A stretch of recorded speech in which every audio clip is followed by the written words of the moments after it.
In a courtroom brimming with judgment and silence, a respected black doctor sits accused of killing one of the most powerful men in the state. The evidence is stacked against him, the public has made up its mind, and the son of the governor, the one now, screaming for justice, is also the judge. But what if the truth wasn't what it seemed? What if the real killer wore a robe and sat above the law? This is a story of betrayal, prejudice, and the courage of a quiet voice that dared to break the silence. Stay with us. Before we dive into today's story, make sure to hit that subscribe button and give this video a thumbs up. The courtroom was packed that day.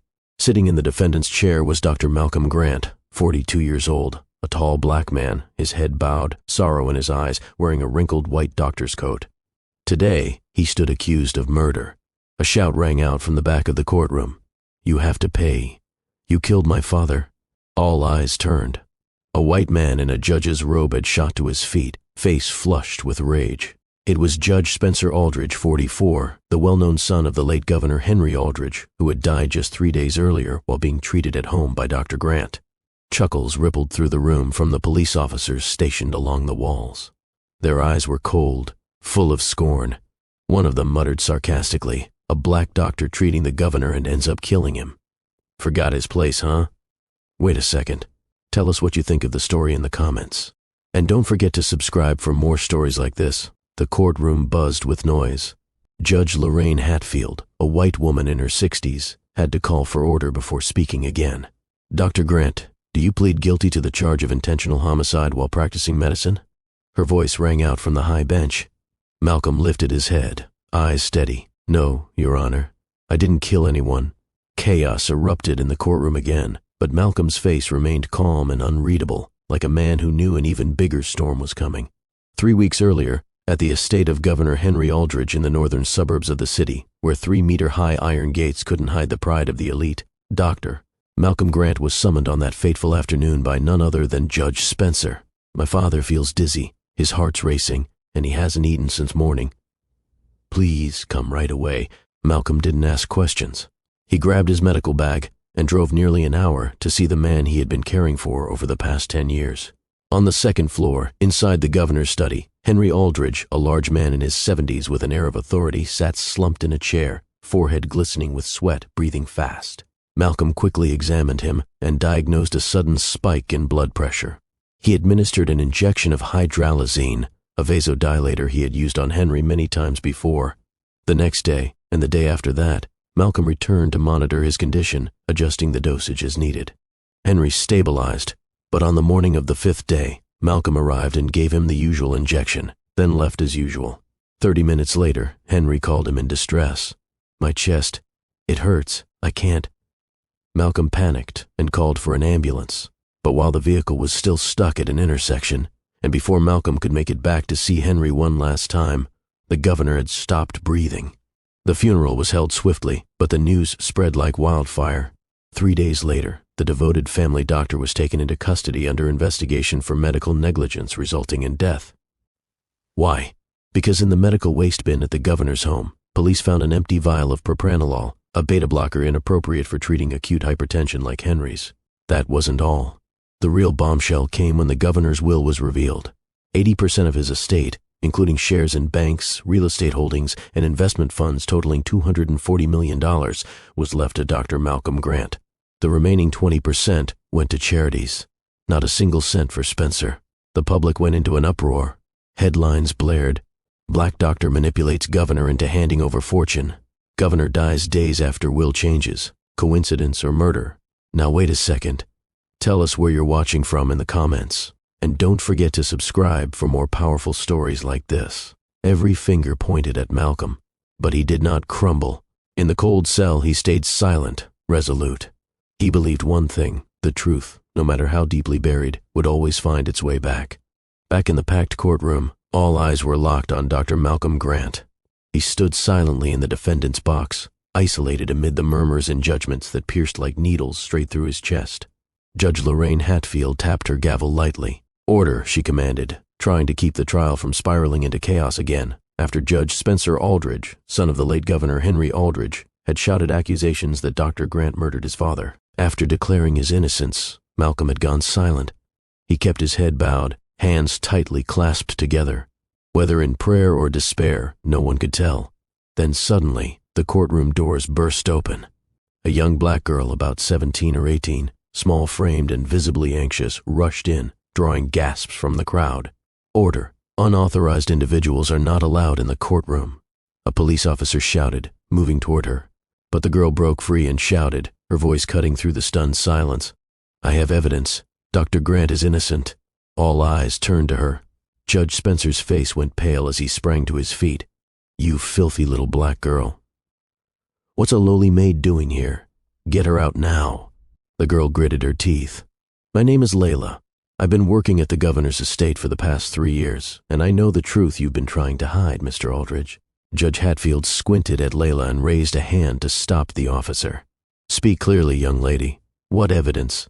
Layla's hands trembled as she held up a small, battered video camera, its paint chipped from use. "This contains footage from the governor's final night, his death. It wasn't because of Dr. Grant." She drew a deep breath, her voice shaking with emotion. "That night, after Dr. Grant gave the injection and left, I was cleaning the room when I heard yelling. Mr. Spencer was screaming, saying the governor had no right to abandon his own flesh and blood and give everything to that black bastard." A gasp rippled through the courtroom, not for Dr. Grant this time, but for the words flesh and blood and black bastard. Layla pressed on. "I didn't dare interfere, but I saw Mr. Spencer storm off in anger. The governor lay down trembling and soon fell asleep. It all happened so fast. Less than 30 minutes later, he was dead. Then they blamed Dr. Grant, but he's a good man. He even gave me vitamins without charging me a dime. I didn't believe he could have done this. Something felt wrong, so I went back to search the governor's room." She bowed her head, overcome with emotion. "While I was looking, I accidentally knocked over a flower bush. That's when this little camera fell out. I turned it on and found the governor's final moments." She handed the device to the court. Moments later, the courtroom screen flickered to life. Silence fell like a curtain. On the screen, Governor Henry Aldridge sat upright, aged but resolute, engaged in a tense confrontation with Spencer. "You're not my son, Spencer. You're the child of an affair your mother forced me to claim. I tried to raise you with kindness because children aren't to blame, but all you've ever cared about is money and status. I don't trust you anymore. You're on your own now. So, you trust him? That dirty, low-born black doctor? He's worth more than me? He saved my life more times than I can count. He never asked for anything. He's cared for me more than any doctor or son ever has. I left him my fortune because I believe he'll use it to do what's right." The next clip showed Spencer leaving. The governor, exhausted, drifted into sleep. And then the final damning footage silenced the courtroom. Spencer re-entered holding a small brown vial, the same one later found in the medical waste bin. Quietly, he approached his sleeping father and injected the drug into his vein. No one said a word for a long moment. The whispers had vanished. The air inside the courtroom was thick, heavy with disbelief. Even Dr. Malcolm Grant couldn't quite believe what he had just seen. He exhaled deeply, his shoulders finally relaxing. Slowly, he turned to look at Layla. The young girl bit her lip, tears falling silently down her cheeks.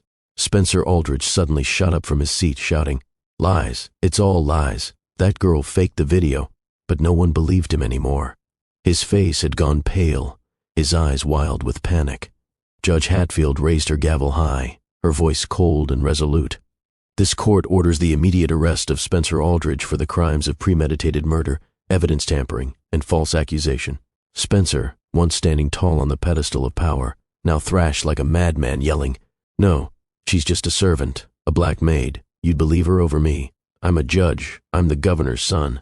A swift punch from one of the officers dropped him to the ground. Layla stepped back, trembling, tears streaming freely.